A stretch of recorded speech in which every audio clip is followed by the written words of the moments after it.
네, 모두들 평안하신 거예요? 12월이 다 가고 2020년도 다 가려고 합니다. 성탄절 예배도 있고 또 마지막 주 예배도 있고 또 신년 예배도 있습니다. 이렇게 예배에 좀 성실히 잘 참석하시면 좋을 것 같고, 물론 이제 다른 공간에서 예배를 드리지만 한 마음으로 예배를 드리시면 좋겠습니다. 또 말씀을 통해서 힘이 되는 일들이 많았으면 좋겠습니다. 오늘 이제 에스라 내용에서 19번째 개인 성경 공부와 묵상 같이 보겠습니다. 주보를 중심으로 볼 거고요. 성경을 펴시면 좋을 것 같습니다. 구약성경 732쪽 내용에서 5장입니다. 문제가 이렇게 되어 있죠. 성벽을 건축하는 도중에 이스라엘 자손에는 어떤 일이 생겼고 그 일의 원인은 뭔가. 이게 그 성벽을 건축하는 도중이란 말은 52일 만에 성벽이 완공이 되거든요. 굉장한 거죠. 그죠? 아주 계획적으로 리더십을 잘 발휘해서 하는 일인데, 4장에 보면 외부의 적들이 이제 문제가 공격을 하잖아요. 그쵸? 그리고 5장에 오늘 보는 거는 내부의 문제입니다. 그리고 느헤미야를 죽이려는 장면이 나오고 6장에, 그리고 6장 15절에 그래서 52일 만에 하나님의 은혜로 성벽을 다 완공했다라는 말이 나오거든요. 그러니까 그 5장 이야기는 성벽을 건축하는 도중에 생긴 걸로 봅니다. 그렇죠? 그렇게 보셔야지 전체 흐름에 맞거든요. 그럼 어떤 일이 생겼는가? 그래서 1절부터 5절을 보시면 성경을 잘 읽어보시면 좋을 것 같아요.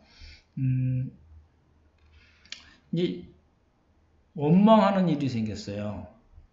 원망한 일은 뭐 때문에 그러냐면 생활 때문에 그렇습니다. 도저히 먹고 살 게 없다라는 겁니다. 그죠? 원망하고 부르짖는 일이 일어났고, 그리고 또 잘 보시면 흉년이 생겼어요. 게다가 세금은 세금대로 꼬박꼬박 내야 됐어요. 페르시아에 내는 세금이겠죠. 흉년이 생겼어요. 그렇죠? 그래서 원망을 하게 됐잖아요. 그렇죠? 예. 그게 이제 이렇게 되면 어떤 문제가 생기냐면 공동체가 깨지는 겁니다. 공동체 의식에 문제가 생기는 거거든요. 그래서 그런 일이 이제 발생을 했습니다. 그리고 두 번째 문제 보시면 이제 백성들의 그러한 원망과 부르짖음을 듣고 어떻게 했는가 이가 나오는데요. 좀 전에 봤듯이 이제 흉년이 생겼고, 그 다음에 이제 세금 문제가 있었다고 말씀드렸죠. 그리고 자녀들이 많았어요. 그렇죠? 종으로 파는 일이 생겼어요. 끔찍한 일이죠. 그죠? 예. 그리고 7절에 보시면 이자를 받는 문제가 생겼어요. 말씀드렸듯이 이자를 받는 것과 어떻게 해서 자기 동족이 자기 집에 종으로 들어왔으면 종처럼 부리지 말라는 거예요. 품꾼의 하나같이 여겨야 되는 거예요. 동거인으로 여겨야 되는 말이 있는데, 게다가 한 가지 더 뭐냐면 이거를 종을 파는 일이 생겼어요. 그러니까 동족 매매라고 그러거든요. 이 문제가 굉장히 큰 문제거든요. 왜냐하면 이건 율법에서 금하고 있는 거거든요. 그렇습니다. 그렇죠? 그러니까 이제 종으로 팔렸다라는 거는 담보를 맡기고 물건을 받고 그리고 이자를 꼬박꼬박 거기에 대해서 내다가 먹을 게 생활이 안 되니까 결국에는 자녀를 종으로 팔았다는 겁니다. 근데 종으로 판 것을 비난할 일은 아닌 걸로 되어 있고, 그랬을 때 부자들이 이게 잘 받아주면 좋은데 그렇지 않고 이 부자들이 어떻게 했어요? 이걸 되팔았다는 거예요. 매매를 해버린 겁니다. 그래서 문제가 생긴 거죠. 그래서 느헤미야가 이런 이야기를 듣고 보인 반응이 있습니다. 아주 크게 노했다. 그죠? 크게 노했습니다. 근데 크게 노했지만 크게 노한 대로 그냥 막 행동을 하지 않고 깊이 생각했습니다. 깊이 생각을 했다는 것은 어떻게 할 건가 계획을 짰다는 겁니다. 그렇죠? 그리고 귀인과 민장들을 불러서 야단을 쳤습니다. 질책을 했습니다. 그리고 공개적으로 대회를 열어서 그 사람들을 쳤습니다. 근데 이제 이게 그 청독으로 온 느헤미야 입장에서는 부담감이 생길 수 있는 게 뭐냐면 당시 공동체의 부자들은 굉장히 극소수입니다. 극소수고 거의 대부분의 사람들이 가난한 사람들입니다. 근데 이 사람들을 치면 정치적으로 불편해질 수가 있습니다. 그래서 이제 이거를 정치적으로 이렇게 막 이렇게 해석하려는 분들인데 그렇게 하면 복잡해집니다. 말씀드렸던 대로 느헤미야가 와서 한 일, 성도가 쌓다가 내부의 문제가 생겼을 때, 근데 그 내부의 문제라는 거는 뭐의 문제냐면 율법대로 행하지 않은 문제입니다. 율법대로 행하지 않아서 생긴 문제를 뭘로 풀려고 그래요? 예, 정치가 아닌 율법으로 푸는 겁니다. 하나님의 사람들이 다 이렇잖아요. 그렇죠? 예, 요걸 놓치시면 안 됩니다. 율법대로 생긴 문제를 율법으로 풀려는 겁니다. 그래서 자신 있게 부자들을 질책을 하고 공개적으로 대회를 열어서 그 사람들을 친 겁니다. 그렇죠? 네. 이제 구절을 보시면 이런 부자들의 행위들 때문에 어떤 나쁜 결과가 생겼는가가 나오는데 한번 구절을 보시기 바랍니다. 너의 행위가 좋지 않다라고 얘기하고 그리고 이방 사람들의 비방을 생각해야 된다. 이방 민족들의 비방을 생각해야 된다. 라고 얘기했고 하나님을 경외하는 그런 삶을 살아야 된다. 라고 얘기한 겁니다. 이 하나님을 경외하는 것은 이스라엘 자손들의 정체성입니다. 그렇죠? 하나님께서 많은 민족들 가운데 특별히 선택하신 그렇죠? 하나님을 경외하라고 그거 하나님의 복에서 주신 복을 받고 그리고 나눠주라고 불러 모으신 민족이거든요. 그런 정체성을 놓치고 있다는 겁니다. 뭐 때문에요? 예, 이 공동체 안에 돈 문제 때문에 그리고 뭐예요? 공동체 의식을 깨버린 겁니다. 율법적 가치를 시원찮게 우습게 생각한 거라는 겁니다. 그게 바로 뭐예요? 예, 나쁜 행위라는 겁니다. 율법대로 살지 않았다. 그래서 생긴 결과가 뭐예요? 이방 민족들로 하여금 비방하게 한 겁니다. 꺼리를 준 겁니다. 이게 이제 말씀드렸던 대로 다윗이 밧세바를 범하잖아요. 그러면서 나단 선지자에게 질책을 당할 때 나온 말입니다.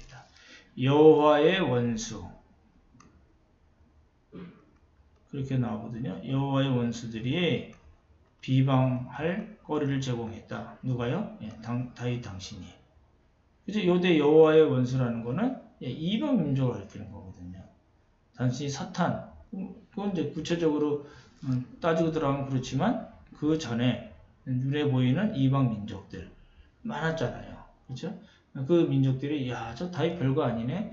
다윗만 욕한 게 아니고 이스라엘 백성들만 욕한 게 아니고 누굴 욕했어요? 하나님을 모독했다. 라는 겁니다. 그러니까 우리 입장에서도 하나님의 말씀대로 사는 게 얼마나 중요할까요?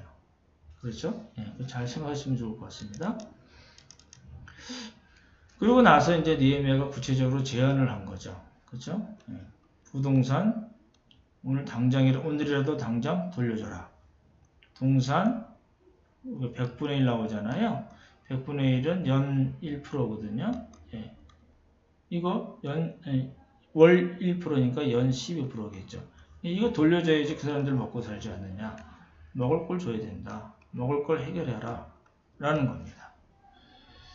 이제 느헤미야가 이렇게 그 부자들과 귀인 민장들 리더들을 질책하고 그 사람들을 공개적으로 대회를 열어서 치고 그리고 이렇게 구체적으로 제안을 할 수 있었던 거는 뭐 때문에 그러냐면 느헤미야 자신이 율법대로 살고 있었기 때문에 가능한 겁니다.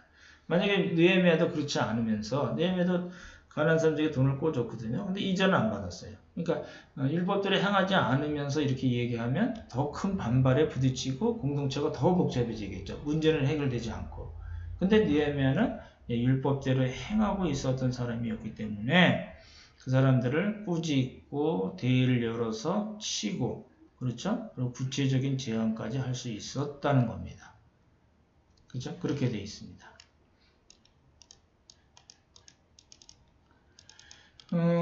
이제 이런 느헤미야의 제안에 부자들은 어떻게 대답했고, 그때 느헤미야는 어떻게 했고, 일반 회중들, 많은 가난한 사람들이겠죠? 예, 어떻게 했는가가 나오는데 12, 13절 보시면 부자들이 그렇게 얘기합니다. 우리가 당신의 말씀대로 행하여. 당신의 말씀을 주목하시면 좋겠습니다. 당신의 말씀. 당신의 말씀은 누구죠? 느헤미야를 가르치지만 1차적으로는 느헤미야를 가르치지만 궁극적으로는 하나님의 말씀. 그렇죠? 하나님의 말씀, 율법대로 행하겠다는 겁니다. 이게 이제 느헤미야가 어떤 문제가 발생했을 때 공동체를 바로 세우기 위해서 율법대로 행한 것, 율법대로 해결책을 구한 것이 통한 겁니다. 그렇죠? 저항 세력으로 남아 있을 수 있었던 사람들이 그러면 우리가 당신이 하신 말씀대로 하나님의 율법대로 행하겠습니다. 라고 해서 문제가 풀린 겁니다. 그럴 때 이제 느헤미야가 일종의 확인 사살을 하죠. 제사장을 불러서 이 사람들로 하여금 맹세하게 합니다. 그리고 자기 옷자락이라고 나오죠. 성경을 보시기 바랍니다. 13절에 보면 옷자락을 떨치며, 그렇죠?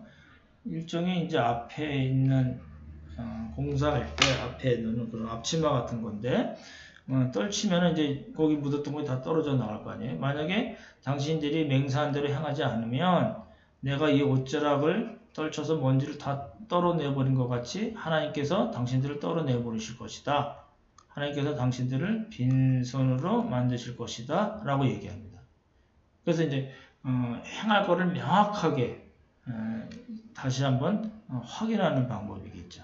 그랬을 때 회중들이 뭐 했어요? 아멘 하고 뭐 했어요? 하나님을 찬송했어요. 이 이야기는 뭐냐면 단순히 아멘하고 찬송하고 일이 잘 끝났다는 얘기가 아니라 이 사람들이 율법 공동체로서의 정체성을 다시 되찾았다. 그렇죠? 공동체 의식을 완전히 무너졌던 공동체 의식을 다시 살릴 수 있게 됐다라는 뜻입니다. 그렇죠? 근데 우리 입장에서는 이렇게 이제 오늘 본문이 우리에게 주는 메시지가 뭔가를 봐야 된다는 겁니다. 제가 설교할 때 항상 그렇게 말씀드리죠. 본문을 여러 가지 역사적 배경이나 본문 안에 나온 내용들 여러 가지 것들을 쭉 설명드리고 나서 우리에게 주는 메시지가 뭐냐 여쭤보고 그리고 우리가 어떻게 그걸 우리 삶에 적용할 건가 어떻게 액션을 할 건가 요 틀에서 요 왁구에서 여태고 4년 동안 설교 말씀을 드린 겁니다. 이게 이제 해결이 돼야 됩니다. 많은 경우에 본문만 해결하는 경우가 있거든요. 그건 옳지 않습니다. 제대로 본문을 해결한 것이 아니고요. 그리고 우리에게 주는 메시지가 뭔가 거기에서 끝나고 아멘 찬송하고 끝나면 그것도 아닙니다. 그렇죠? 어디로 가야 돼요? 적용으로 가야 됩니다. 액션으로 가야 됩니다. 그래야지 신앙이 자랍니다. 일을 하지 않는데 신앙이 자란다고요? 그렇지 않습니다. 그렇죠? 그래서 우리에게 주시는 메시지가 뭔가 이제 그럴 때도 말씀드렸지만 우리 공동체를 안에 있는 형제 자매들을 잘 챙겨야 됩니다. 근데 거기서 또 멈추는 것이 아니라 이게 나아가야 되겠죠. 그래서 outgoing church라고 합니다. 하나님께서 기뻐하시는 공동체는 우리 안에서 잘 먹고 재밌게 놀고 하는 것 중요하지만 또 그렇게 해야 되지만 거기서 멈추지 않고 outgoing 바깥으로 나가는 그런 교회가 되어야 된다는 겁니다. 그래서 이런 측면에서 오늘 본문 말씀 다시 보시고 어떻게 살 건가 한번 잘 생각하시고 정리하시고 또 액션으로 나가는 우리 모두가 됐으면 좋겠습니다. 수고 많으셨습니다. 샬롬 샬롬.